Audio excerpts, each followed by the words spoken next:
Hello everyone and welcome back to the Common Sense Crypto channel. As with you always, this is Rich doing another video today on XRP. So I hope you're all having a wonderful day today wherever you are in this great world. We are going to talk about XRP, and once again, this is the 1 hour chart. We're sitting here just above 61.5 cents. Earlier today on this green candle where we almost hit 64 cents, all over X, people were saying, buckle up, this is that moment. We're about to go to the moon. You know why? Everyone is expecting it now because the narrative around XRP is very good. Even the news coming out around XRP, also very good. The next couple weeks, a lot of very big things can happen. I still think we're going to hit $1 by the end of this year. What we are living through is a once-in-a-lifetime opportunity to generate tremendous wealth.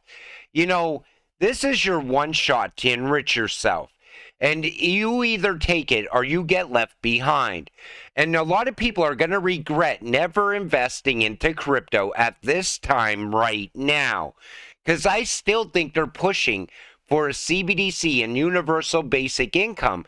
But I think XRP could help us escape from that. Take a listen to what Michael Schlein, CEO of Axion, has to say about poverty, because he's 100% spot on. We have seen an incredible reduction in global poverty. We've seen hundreds of millions of people escape poverty over the last several decades until now. Yeah. For the first time in any of our lifetimes, it's going in the wrong direction. Poverty is increasing. That is not the norm for the last several decades. And it started with the pandemic, but now it's exacerbated by climate issues. It's exacerbated by slowing growth in some of the major economic centers of the world. And war. Take notice how he said, ever since the pandemic, and I think poverty is happening by design. Look at the gap between the elite and the poorest people in the world. That gap is massive, and it gets bigger and bigger every single day. Even people in the middle that are working 2 and 3 jobs to make ends meet are still slipping into poverty because inflation keeps going higher at the same time.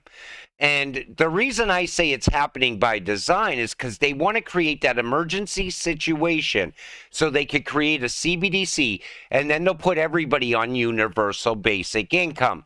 And people will hail it. They'll think it's the greatest thing that ever happened.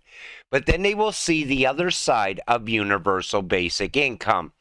Now, us as investors in XRP, most likely by then, we will all become very rich. And as the new financial system really starts to amp up, we will get richer and richer over time. That's why I said it could be our one shot away from a CBDC. SWIFT versus XRP. SWIFT, 3 to 5 working days. XRP, 4 seconds, cross-border payments. SWIFT isn't fast enough. I believe all SWIFT transactions will soon be processed via the XRP ledger. 10% of SWIFT's network equals $1,000 plus per XRP. And look at that Ripple ad right there. And that's why I said, I see an easy 3-digit XRP in the future just from taking business from SWIFT. And I think Ripple's going to take business right out of the gate from SWIFT once CBDCs start to go live all around the world. The BRICS are never going to use SWIFT. They're already looking for a new alternative. And another handful of countries is going to join the BRICS in January of next year. And more countries will join over time, all breaking away from SWIFT. That's why I don't think SWIFT really has a future. And as that continues to happen, XRP is going to go higher and higher in price, making us all richer and richer along the way, creating generational wealth. At Ripple, payments are now becoming a smaller part. Take a listen to this. As a Ripple, we are an enterprise crypto payment solutions company. Our payments is now becoming a smaller part. Lots of other things are emerging and becoming bigger and bigger. So let's take simply an institution that wants to use crypto for any purpose. either for tokenization, for payments, for custody. We are building solutions to essentially provide that. We are one-stop shop for. You take notice how he said Ripple is becoming a one-stop shop for institutions. And that's why Brad took a step back from payments, started going in other directions. They acquired Mateko. Then all of a sudden they started looking at tokenization. Then they were looking at carbon credits. For some reason, Brad always could see the next big market, and Ripple is capturing percentages of all of that. And along the way, we are going to see all that value come rushing into XRP. That's why I said I don't think we're ever going to have to sell our XRP once you're able to buy things with it. Everything in liquid assets will move to the ETF ETP structure.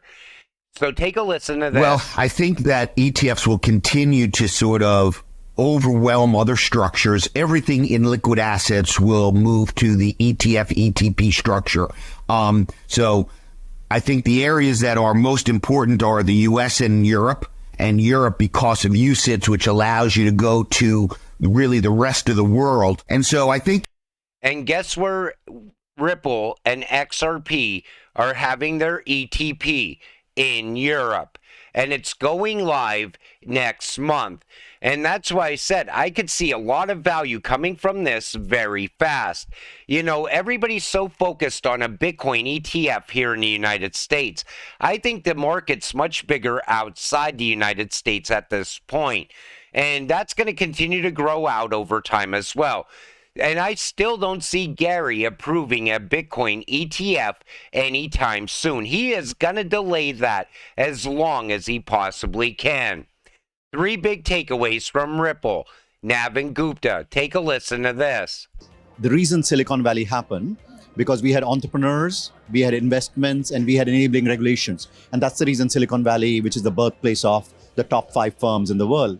Exactly the same momentum today we have in the UAE as well. You have enabling regulation with somebody like Vara, the CEO spoke in the morning. You have builders here in the room who are building companies. And then you have investment available with number of sovereign funds and then many VC firms which are here. And this combination is powerful exactly to create a Silicon Valley for the crypto industry. So you say that Dubai could be the next Silicon Valley?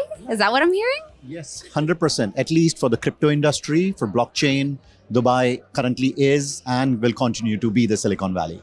Middle East, in fact, as a region, is 2 or 3 times bigger than the largest remittance market in the world, that's United States, right? In fact, I would personally think at some point, we would have global brands from the Middle East in remittance business itself, and it's not too far away.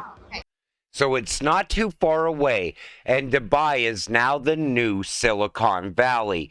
And, you know, people are still so focused on the United States.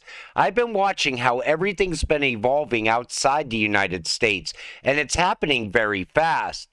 And that's why I said XRP is going to start popping off one day, and people are going to be like, what just happened? And that could happen as soon as next month with that ETP going live.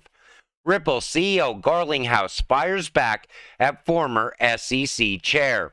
In a recent post on the X social media platform, Ripple CEO Brad Garlinghouse said that he was in a state of disbelief after hearing some comments that were recently made by former SEC chair Jay Clayton about the state of cryptocurrency regulation. This is what Clayton had to say. I'm very sympathetic to the entrepreneurs who wanted to reach out to the public to raise capital. You know, all he had to do was let Ripple go, push forward. By now, XRP would have been skyrocketing in price. Instead, he filed that lawsuit and ruined everybody's Christmas back in 2020. Now, all of a sudden, he's changing his stance on crypto for some reason. From a blockchain built for payments to a future-proof blockchain and ecosystem going beyond payments with features developments such as NFTs, hooks, AMM, EVM sidechain, DIDs, and more. The XRP ledger is finally morphing into a powerhouse of innovation.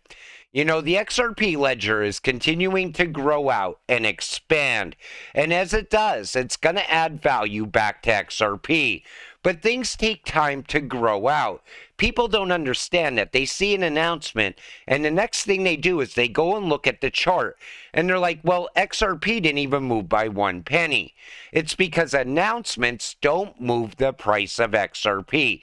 Growth will move the price of XRP and utility as well. X-Banker gives reasons why this bull run may be a special one for XRP. So he talks about how now we have clarity for XRP, legal clarity.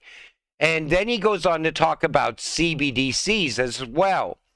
But I do believe this next run is going to be a lot different for XRP because it's not held back anymore. You know, all we need now is Brad and the SEC to come to an agreement on a settlement. Once that happens and Ripple pays the money, we get to push forward. And the second that happens, XRP's price will start to take off. And who knows where we go from there. And I think that settlement's going to happen in the near future, but it's not going to happen on the 30th of this month like everyone is expecting. Nothing ever happens on the days that you expect something to happen. XRP will soon be the new #1. Get ready. I do believe XRP will be the #1 cryptocurrency at some point in the future. But things are happening very fast right now. Things are getting fast-tracked even more. CBDCs are being announced to go live by the end of this year in some countries. Other countries beginning of 2024. Others middle of 2024. The new financial system is starting to come together. And as it does, over time, we're going to watch XRP climb in price. And it's going to leave a lot of people behind along the way. You don't want to be one of those people. Stay patient, stay positive, and let's get rich together. With that said, I'm going to wrap up this video. I want to thank you all for watching. I appreciate all of you. I'll see you in the next one. Have a great night.